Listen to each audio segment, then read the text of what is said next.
Hello, everybody. I'm Mikayla Winchell. Before I start my speech, I'd like to thank the Livermore-Granada boosters for putting on this beautiful event and for the opportunity to be a part of this.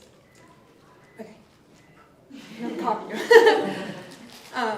As Shabani once said, don't judge anyone's story by the chapter you walked in on. I would venture to guess that everyone has once looked at a person and wished they had what they had. Maybe it was someone's fame, money, or success that you desire. But what most fail to see in the journey of the successful are the oh so many chapters that person had to walk through, good, bad, or indifferent, to get to their victorious chapter. My grandfather, who I was unfortunately unable to meet, left a big legacy. A professional football player who played in the 60s and early 70s, where he served his time at the Houston Oilers, Buffalo Bills, and before ending the Oakland Raiders, then going on to establish a well-respected firefighting career in the Alameda County. Big Jim Lemoyne came up at every family event. I have heard stories about him for years and his conquering days since I was young. What was always left out of these stories were his hard chapters. I just figured Papa had it perfect. He never had any hardship. But later learning, this was not true. He had lost his dad unexpectedly at the kitchen table after a major heart attack when he was just 4. Then not getting into some colleges because of his grades, Notre Dame being one of them. And then financially struggling because he grew up in a single-parent family household. These circumstances, however, never stopped him. He worked hard to achieve his goals and dreams. Moving from the NFL to saving lives, he instilled a drive in my mom that she has instilled in me.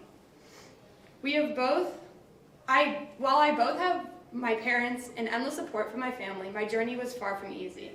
It would be simple for an outsider to look in and say, oh, she has it easy, or oh, you're so lucky, or I wish I had what you had. And to a point, I can't blame them. I am lucky, and I am extremely fortunate for the opportunity to move on with my softball career at the next level that I was offered, but it didn't come without sacrifice. While most middle and high schoolers on Friday nights were at football games, dances, or hanging out with friends, I was training and preparing for the game. Driving to Concord for speed classes, batting lessons late into the night, or playing in SoCal or out of state with school the next week. Since I was in 7th grade, I've been heading down to Southern and Central California to play and train because that's where next level competition was. The long nights and early mornings were not done alone. I wouldn't be where I am today without my parents by my side. It was truly a team effort. As much as I was the vehicle in the equation, they were my engine. Taking off work on Fridays and driving me to LA, getting in from tourney weekends at midnight on Sunday, where they had to get up the next day to go to work and then do it all over again, was a sacrifice they were both willing to take to watch me live out my dream. They both have shown and instilled in me hard work and dedication. Many times along my journey I was doubted, told I wouldn't be anything, and in those moments it would have been easy to let others dictate my future. My parents, who were my biggest role models, made me dig deep in those moments and use other people's opinions as the fire to fuel my passion to shine a bigger light on my goal.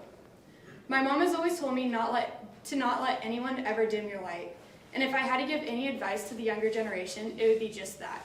It's okay to feel tired, scared, or defeated when life gets difficult. Slow down, but never give up.